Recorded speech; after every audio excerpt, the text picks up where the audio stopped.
Hi, Steve Gordon here, your friendly neighborhood Santa Rosa carpet repair expert. And if you found this video, there's a good chance that you're somewhere around the Santa Rosa area and you need your carpet fixed. If that's the case, you've come to the right place. I made this recording to answer all of your most frequently asked questions all about carpet repair. Now, after you've watched this recording, you may have additional questions. If that's the case, feel free to call here at the office. That's why we have an office. We're here to take your calls and to answer all your questions.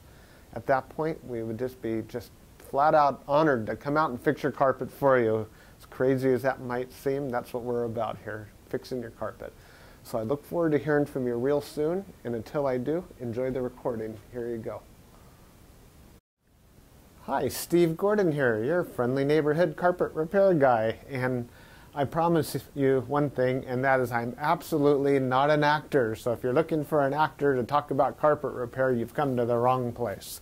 But if you want to know about carpet repair, whether it be carpet stretching, patching, Berber carpet repair, commercial carpet repair, transitions between your carpet and a floor, maybe your stairs need repaired, a seam could need repaired, or a few other things, well, in that case, you have come to the right place, because I'm going to talk to you about that, and I'm going to try to answer as many of your most frequently asked questions as possible. And before I get to that, I am going to talk to you a little bit about our guarantee, how to get an estimate, the bid, and a couple other details. So, I hope you enjoy my recording, and please be patient with me because I don't have a script. I've got a dozen notes here to go off of, and it's just going to be right off the top of my head, and try to really just answer all the questions I can ahead of time so that you have a little bit of education when you call us, and I certainly hope you do. So first, I'd like to talk about the guarantee. When you call us, you're going to get a 100% unlimited unconditional lifetime labor guarantee. And what I mean by that is that either you or your carpet or both are going to be completely, absolutely, and thoroughly worn out before you ever have to pay to have that carpet fixed again. So again, 100% unlimited unconditional lifetime labor guarantee, that's forever. How you get your estimate in the first place is after you watch this recording, give us a call here at the office, and we're going to give you something like a phone guesstimate. We'll give you an idea of what you might expect to pay. We might tell you something like between $150 and $300, or we might say between $200 and $400, or something like that. We're not going to know exactly, or even not even all that close, how much it's going to cost to have us fix your carpet for you. So if you feel like we're in the right sort of price range, then we're going to schedule an appointment to come on out and actually give you an absolutely free, no obligation bid. At that point, if you feel the bid is fair, and I'm sure you will because it's our business model to give you a fair price so that we could do the job right then and there all in one trip.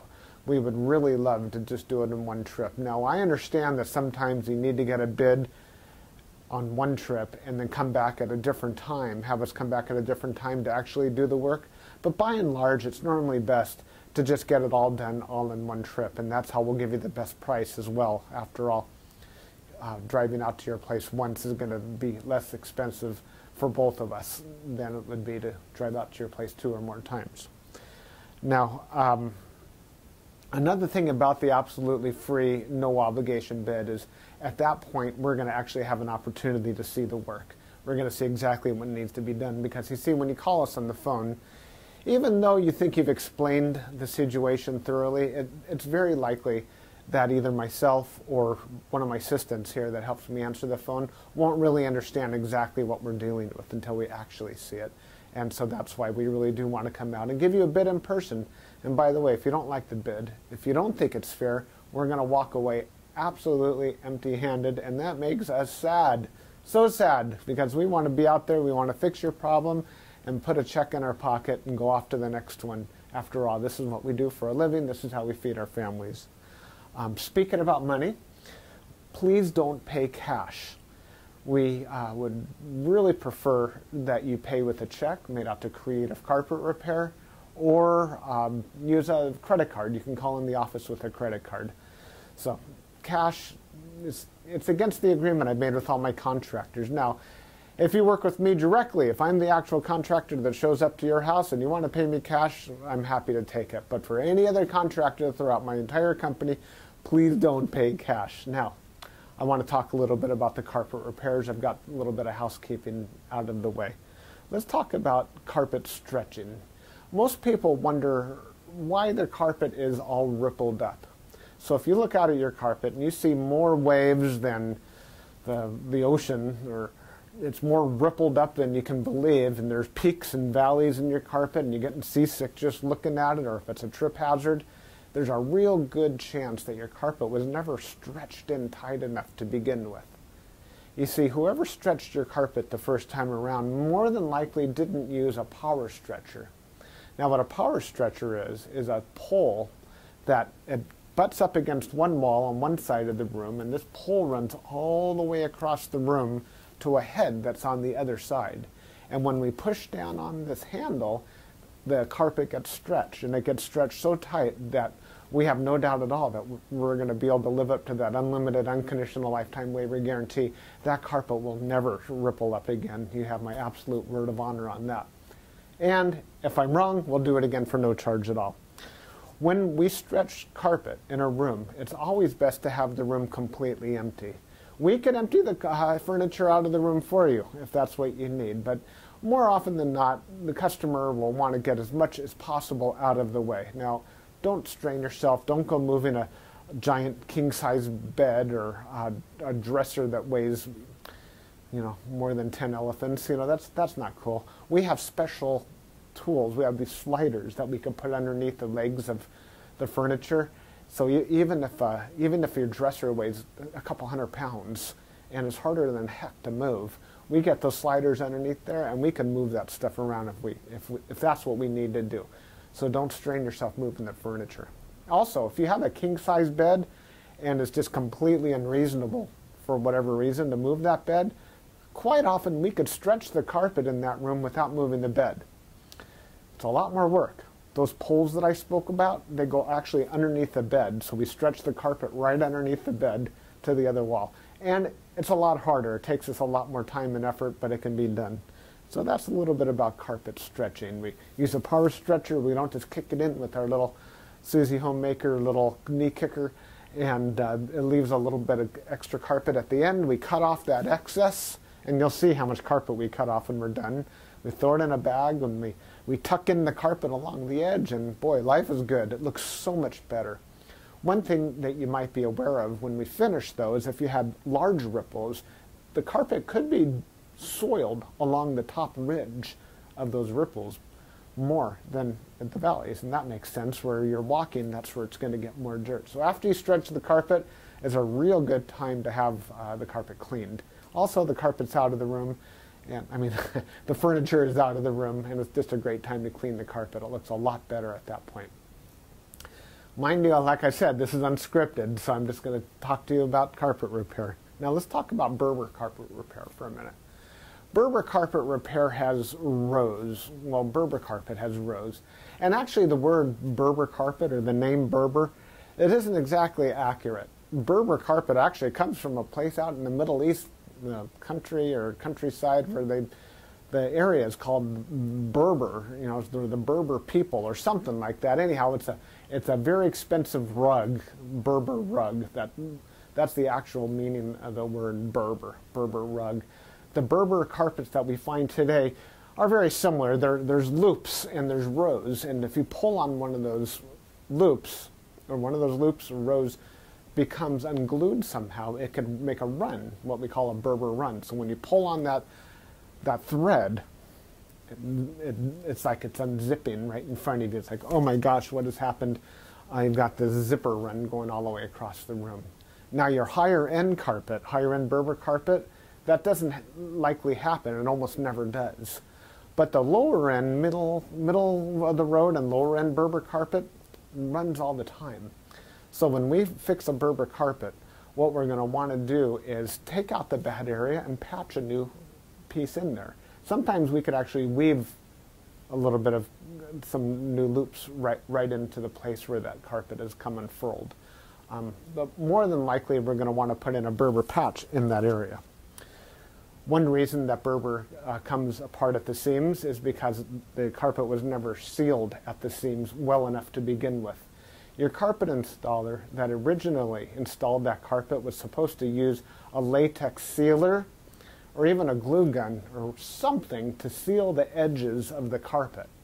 Now, if they don't seal the edges of the carpet, that's one reason that Berber carpet is just going to unfurl like crazy. So when we put in a patch or fix a Berber carpet, that area gets sealed. Now, we give the unlimited, unconditional lifetime waiver guarantee on Berber carpet as well. But mind you, just because, let's say you have a 12-foot seam and we fix 3 feet of it, that's the part that we guarantee. The rest of the seam we're not going to touch. And you may have a problem with that in the future. And that's certainly not our business to cover something we've never actually worked on before. Now, after Berber carpet patching, I'll just talk about carpet patching in general, and this includes the Berber. When you call us to have your carpet patched, the first thing that we're going to ask you is if you have any extra carpet to do the patch with. If the answer is yes, well, we're golden. We're ready to do the job. If you say no, you don't have any extra carpet to do the patch with, we'll ask, well, can we take the carpet from a closet or maybe even from underneath a piece of furniture? Because what we can do is we can take a piece of carpet from a closet and patch it right into your damaged area. And it usually works out really well. Most people would rather have a piece of carpet missing out of their closet than have a terrible, nasty area in the middle of their room where they'll see it all the time. After all, inside the closet, you usually have that covered up with shoes and old photographs and baseball bats and everything you've ever collected in your life. More about carpet patching is if you don't have the carpet to do the patch, there's really nothing I can do to help you. So you're going to need to find that carpet to do the patch with before you bother having us come out there, because if we don't have the carpet to do the patch, we're stuck. Our hands are really tied. There's nothing we can do. Now, you're probably wondering how the patch is going to look when we're finished. It's real hard to say, especially in a recording like this. So just between you and me and a million of our closest friends here watching this recording through time, that patch is likely to be visible. You see, if you take a piece of carpet that's never been walked on, it's never been soiled, it's never seen the light from the window coming in so it hasn't faded out, and you take that brand new looking type of carpet or piece of carpet and patch it in to an area that has been worn, it has been soiled, it has been faded out by the sunlight, well, certainly you're going to see the difference between the new carpet and the older carpet because it's patched right in the middle there. Certainly it's going to look a lot better than the situation you probably have right now, but patches are visible. Another reason a patch might be visible would be because, well, thick carpet, thick nap or plush carpet hides the seams quite well. A short nap carpet, like a Berber carpet, for example, or any of the commercial type carpets, they're very short nap. They show the seams far more. Another thing is that the rows have something to do with it. When we cut a carpet in the same direction as the row of the carpet, well, those seams are by and large less visible than the seams that we cut that cross the rows. When we cross the row, well, it's unavoidable to do that if that's what we have to do to make a patch. And those seams stand out a little bit more than the ones that go along with the rows. So carpet patching, that's what we specialize in. We could absolutely do that for you. Have the carpet available for us, and we also back up our patches forever, just like everything else, just forever and ever and ever. That patch will never come up. After patching, well, we could talk a little bit about pet damage also when we talk about patching. If you have an animal, a dog or a cat, or I've even seen where it's been a bunny or a few other animals that have actually gotten locked behind a closed door, what'll happen is they'll get that separation anxiety and they'll try to dig their way out and they'll just rip the heck out of the carpet. That's one of the main reasons we'll do carpet patching. If that's the case, well, certainly it's just like any other patch. You supply the carpet, we'll put it in. However, if that animal didn't tear up the carpet, if they actually urinated on the carpet, there's a whole other thing we can do about that, and I'm going to need your help for that. What we'll do is we're going to ask you to go to the pet store or go online and buy twice as much of a product as you think you're going to need, maybe 4 times as much, to actually kill the odor. Now, the product I'm talking about is actually an enzyme, and what we'll do is we'll pull back the carpet, we'll remove the padding, clean the floor, and you'll pour this enzyme onto the floors underneath it all. And that enzyme will eat up all the proteins that contribute to the smell of the urine in your carpet. Then we'll put in new padding, and you'll pour that enzyme cleaner all over the backing of the carpet as well at that time. I'll reinstall the carpet, and then one more time we'll use that cleaner, and we'll just soak that area of the carpet with that enzyme one more time. And that's likely to kill the scent altogether. That smell should be completely gone. If not, it's probably because your animal found another place that you don't even know about, and I'm sorry about that. There's nothing we could do about your animal. Now that we've spoken about pet damage, I like to talk about carpet to floor transitions. A lot of people call us because they've put in a new floor. Maybe it's a tile or a wood floor, and their carpet now needs to be finished along that edge. More often than not, we don't need to put in any kind of metal there. There's a lot of different types of situations where you do want a metal. If you have an apartment building and you want the carpet to last a long time between the carpet and, say, for example, a linoleum floor, we could put some metal there. There are flat metals. They're the type of metals that they're called, I've called them beat-down metals before. I'm not sure exactly what they're called. Beat-down metals, they're golden, they're silver, and the carpet goes right in there and it gets hammered down. Gives a nice clean edge, and it protects the edge of the carpet for a very long time.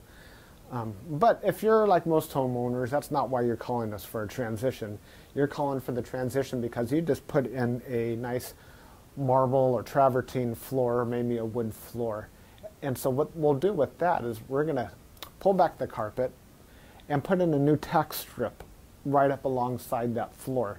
Now that floor is going to be holding the place as if it were a wall. So here's your floor, here's your tack strip right in front of it. We're going to pull the carpet over that tack strip and tuck it in right there. So all you're going to see is a nice smooth transition between the carpet and the floor. Now, many times when you put in a new floor, it's important to put in some work into the subfloor underneath, and that might include using hardy backer or some other type of material that raises the floor up even higher than it would have been. So let's just say, for example, you've got a 1/2 inch new tile and another 1/4 inch of underneath there of a hardy backer, or it could even be more. It could be 3/4 of an inch altogether, or even more, that is higher than the carpet.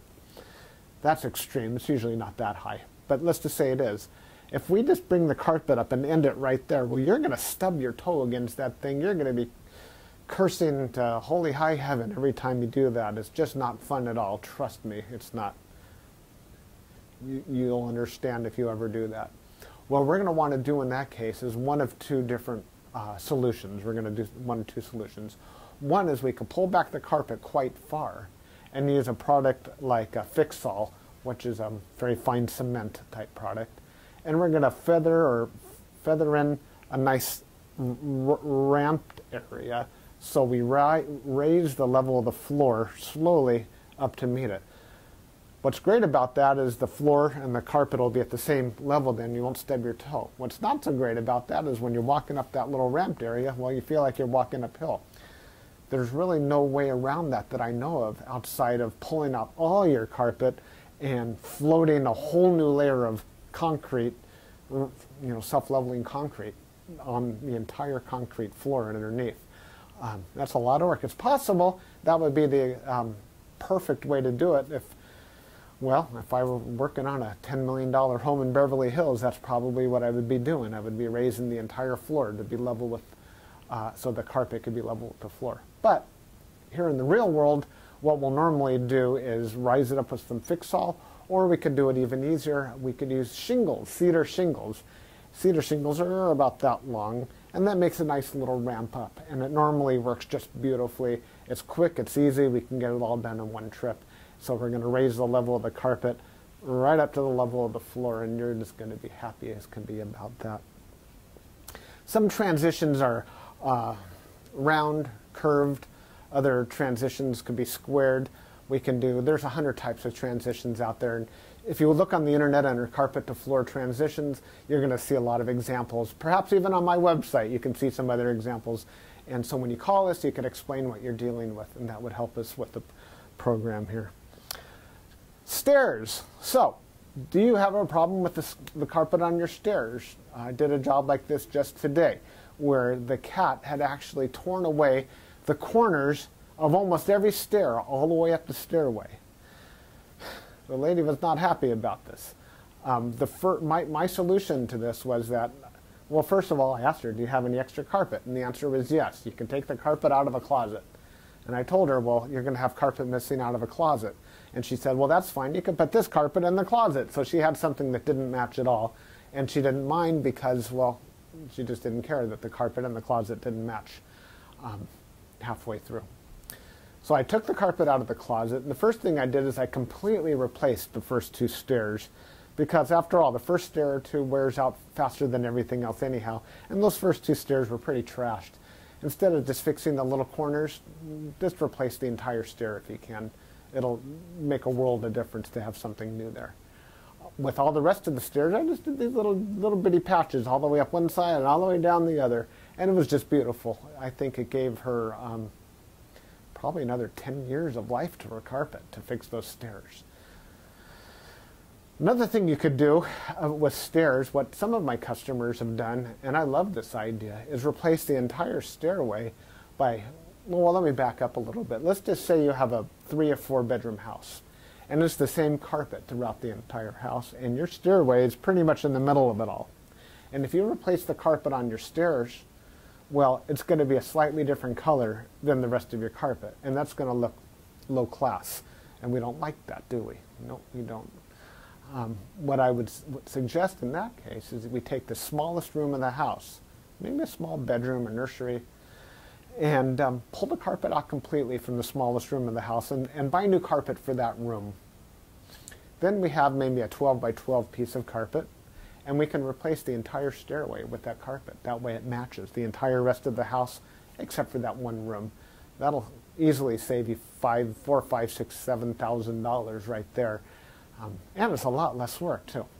So I like that idea. You got a whole new stairway. A lot of people, you walk in the front door and there's the stairway right there. If the stairs look bad, it's hard to recover from that first impression. So take my word for it. That's a really great way of going. Now stairs. Commercial carpet repair. If you have commercial carpet and that needs to be repaired, it either has ripples and waves or it needs a patch. If it's rippled, it might need to be stretched. We've already talked about carpet stretching.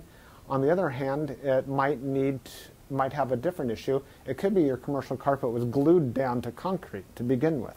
If that's the case, what we do is we actually take a knife and we just cut right down the middle of those ripples, cut right down those bubbles, and we will re-glue the carpet right underneath there and smush it all down, and believe it or not, those bubbles are going to be completely gone. They might be completely invisible when we're finished. You won't even see where we cut it, because where we cut it is exactly where we put it back together. The carpet will be nice and tacky before we push it back down. It's a great solution. But if the carpet needs to be stretched, well, we have to get the power stretcher out, and we'll fix it up that way. Now, if your carpet in your commercial building, say you have an office, is because, let's just say that you removed a wall between two rooms. If that's the case, you may have a strip of carpet that's missing. It's always a great idea to just get a completely different color. So if you have blue commercial carpet, go get a piece of red or black. Just something completely different, because a strip, a patch going all the way down through the middle of the room that's just a little bit off, it looks low class again. But if we put a strip of red down the room, or burgundy or black, people walk in and they go, oh yeah, these people have got some class. They got a decorative idea. So that's just my opinion. Use a completely different color if it's something goes all the way across the room. Now if it's just a patch, a small patch for whatever reason, and you have a little extra carpet, we can always patch it in with whatever you have. Seam repair. Good news and bad news. The good news about seam repair is that we can make your carpet so the seam doesn't keep getting worse. The bad news is that if it looks bad now, it's probably not going to ever look good again, regardless of what we do to it. Seams have to be done properly the first time. You see, when we seam a carpet together before it's installed, we'll use a straight edge and we'll cut down both sides of the carpet, and then we're going to seal the carpet on both edges, and then we're going to seam it together, and it'll be perfect. When it's completely cooled down, then we stretch it in. If we go back and try to open up the seam and cut that carpet off and try to bring it together, the chances of it ever looking better are right around 0. So I'm sorry to tell you that your seam repair, we can make it possibly look a little bit better. We can make it stop getting worse. We can make it not be a trip hazard any longer. But don't have your expectations too high when it comes to seam repair. The last thing I want to talk about is flood damage. Now, if you're watching this right now and you've got a flooded out carpet, you are in a world of hurt, and I'm sorry. The first thing I would do if I were you is probably have about 3 fingers of scotch. And then I would go ahead and get an extractor, like a hot water extractor. You can rent them at the just about any rental yard, and just start extracting all the water. Pull back the carpet, get rid of all the padding that's underneath your carpet. Rent a couple of blowers, or as many blowers as you need, and these things, they kind of look like a snail. As a matter of fact, that's their nickname in the field, call them a snail. And they're shaped like that, and boy do they ever blow. And you can blow dry the whole underneath of your carpet. Set it up and get the carpet completely dry. At that stage, that's when you call us, and we can supply new padding, put a new pad, reinstall your carpet, clean the carpet for you if you're in an area that we do carpet cleaning, and life is good. You can put your furniture back and you'll be happy again. You don't have to do it yourself. If you want to call a company, even ours, depending on your area, can do that extraction for you as well. Now, if it's really flooded, I mean, seriously, like you're ankle deep in water, don't even bother. It's beyond almost everybody's ability. That means that your baseboards are all going to be all wet. A professional company will come and remove your baseboards, and we don't do that ourselves. They'll remove your baseboards, they'll drill holes in the wall, attach blowers to your walls, and blow dry the entire area, inside the walls and out, the carpet, the floor, the whole shebang. And then we can come in and put the carpet back down at that point. So I hope that I've answered your questions. If you have any additional questions, now that you've heard me talk for the last I don't know how long, feel free to call me here at the office. I would be just tickled pink to hear from you. If I'm not here, one of my assistants, whoever answers the phone, will be well trained and will be able to answer any questions that you have about carpet repair. And then at that point, we'll be absolutely positively honored if you would have us just come on out to your place and fix your carpet for you. And that's all I have to say. Again, I'm Steve Gordon, and I promised I wasn't an actor, and by now you believe it. I'm a carpet repair guy, and I'll be looking forward to hearing from you, so please call me. Thanks. Bye-bye.